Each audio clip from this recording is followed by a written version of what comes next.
Hey, and welcome to this edition of the Police Report. Chief Chris Womack here with you today, and I have a special guest, definitely one of my hard hitters that I'm proud to have with me today, Detective Mac Abercrombie. How you doing, Mac?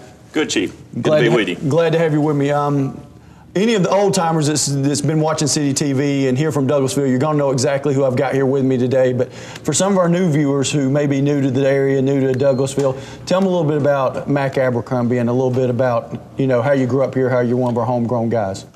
Yes, sir. I am fourth generation from this county.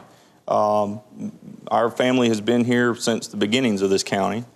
My grandfather was a former sheriff of this county. My dad was a former sheriff of this county. And it kind of seemed natural, I guess, to go into it. I actually have worked for the Sheriff's Department in the past, 5 years previously, and I've now been with the Police Department now 14 years.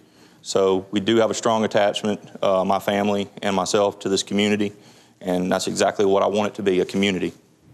And you've shown that. You know, you always pour your passion into one compliment I always want to pay you is anytime you get involved with something here in law enforcement or whatever you're doing in the community, you give your all to it, you pour your heart into it, and that shows up in the final product. And that's a little bit about why we wanted to have you here today on the show, because you're on the forefront of something that's really cutting edge technology, I think, in my opinion, with fighting crime.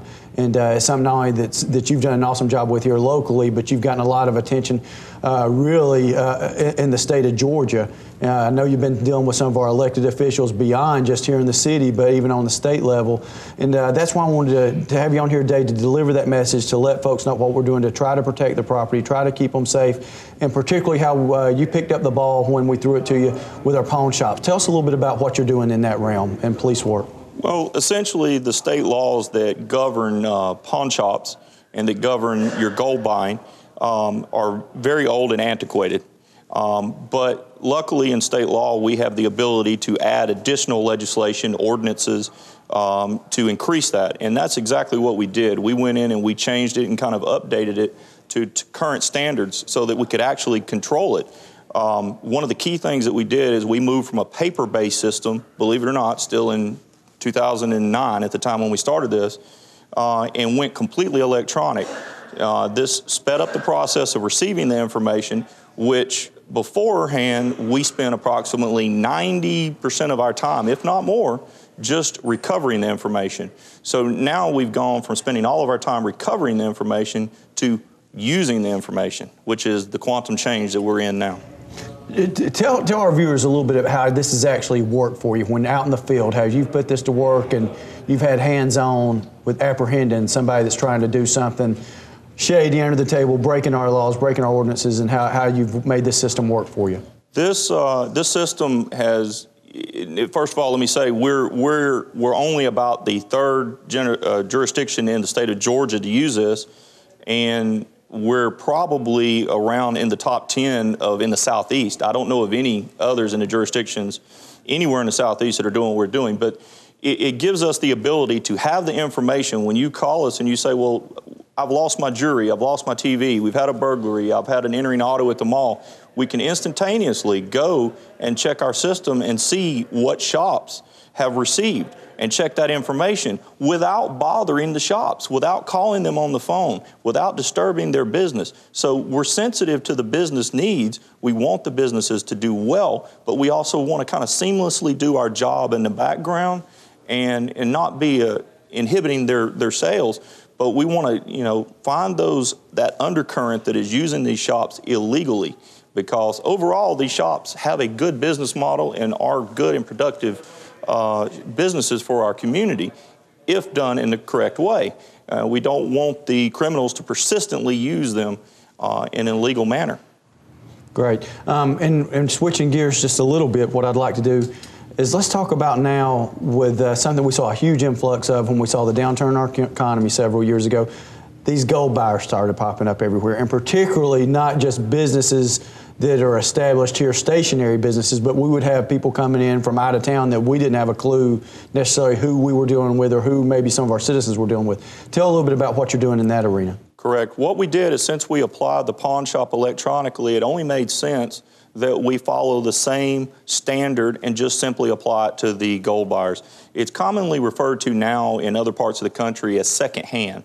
And basically what it does is it says that, you know, if a pawn shop is doing this, and understand that a pawn shop is different because essentially it's considered a loan.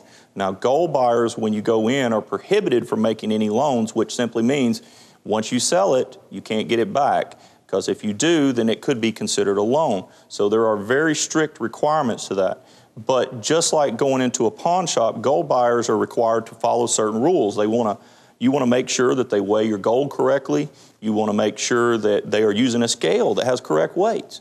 And all of these are things that we check, but we also do it in the same manner that we do the pawn shops. We do it electronically, we do it in the background, we get pictures of the items, and if there is an occasion where your jewelry is missing, it's a whole lot more beneficial to you and to us to actually have a picture. It's a whole lot easier and clearer to discern your items. And we've done that in every aspect. And when you think of gold buyers, you have the store that says, we buy gold. But what about your local antique store? Everybody knows that they will buy what is old jewelry. In essence, it is an antique. Can it not be? You know, we also have coins, which fall under that category. Any type of valuable item, basically, is where we're at and what we're looking for. We're going to discern out as much as possible all the items that we're not looking for, that are not heavy theft items, and we're going to go straight for those items that are heavy theft items and that we want to look for in case there's a burglary, entering auto, theft, and we're going to go after it and we're going to prosecute it. Right. Now that I know you spent a lot of time on the front side educating our business owners, our businessmen and women that are in these types of businesses. Now that you've got this established, we've been working with them for a while, what feedback are you getting back from our businesses now?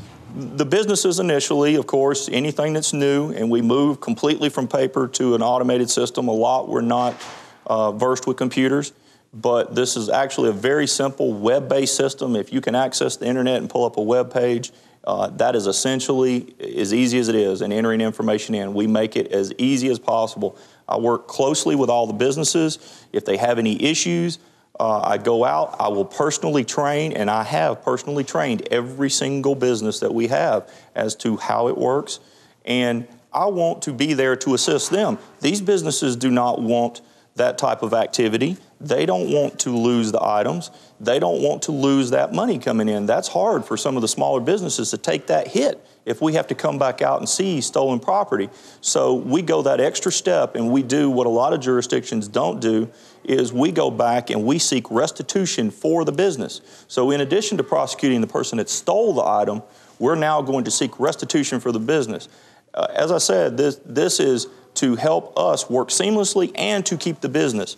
I'm all about helping the business. Yes, it can be a little bit of a drudgery for the business, but that is per what the requirements are with the state initially setting up this, that they are to keep records.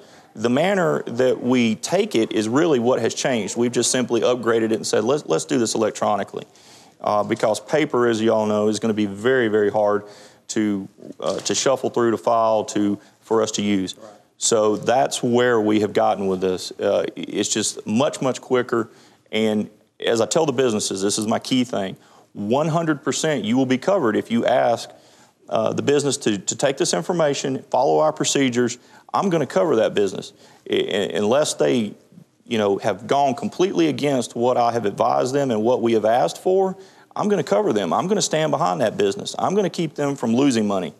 Right, to show that we're in a partnership with them. I am 100%. Right. I am 100. If they're not there, if our businesses are not there and they're not doing well, then we will not be here. We work for you. We work for the citizens. We work for the businesses. And a third facet that you've gotten into lately is like with our recyclers. I know of one case in particular that really got big concerning the railroad. Tell some of our viewers about what we got involved with there and some of the police work you were doing on that end with our recyclers. In the same aspect as pawn and gold, we simply went along the same way and we said, well, recycling is a huge issue. We know people are losing air conditioners. We know that they're losing pretty much anything that's unbolted around your house. Any type, we've had people come home and their water heaters be gone. Their air conditioners be missing. Businesses especially are a target for this.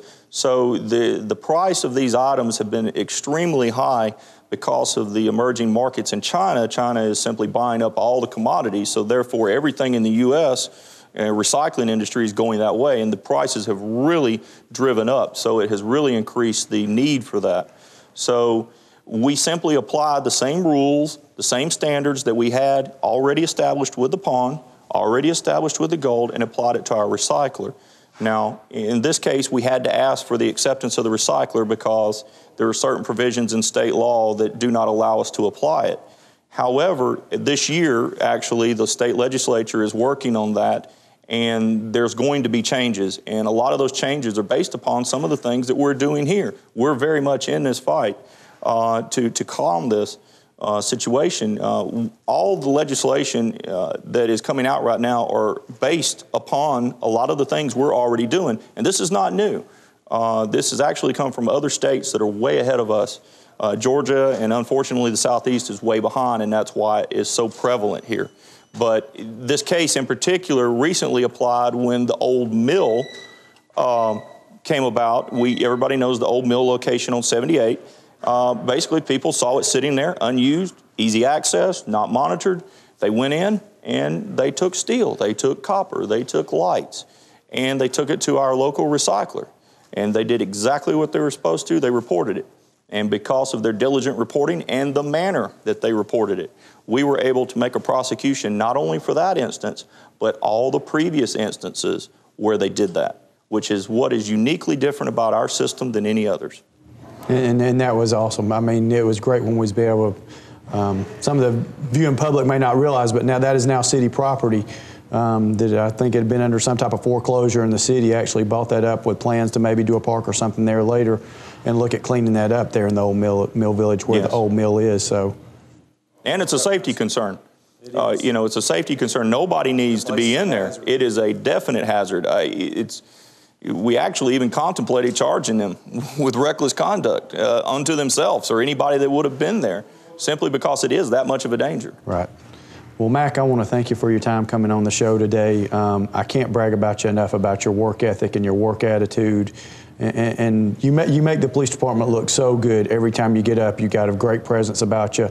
I know recently I was with you where we met with some of our state legislatures, and you made a presentation to them, and you were very passionate about it, and it comes across as being, you know, very sincere that this is something that you've taken to heart, you put a lot of time into, and you made it work for our business people and our citizens. And that's what this is all about. We're just trying to help folks, and I'm so proud of the job you're doing here for us and proud to have you on the team. Thank you, Chief. Thank you, Mac. I appreciate you so much. Thank you much. Stay tuned for more Police Report.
Hello, this is your Police Chief, Chris Womack, and welcome to this edition of Chief's Concerns.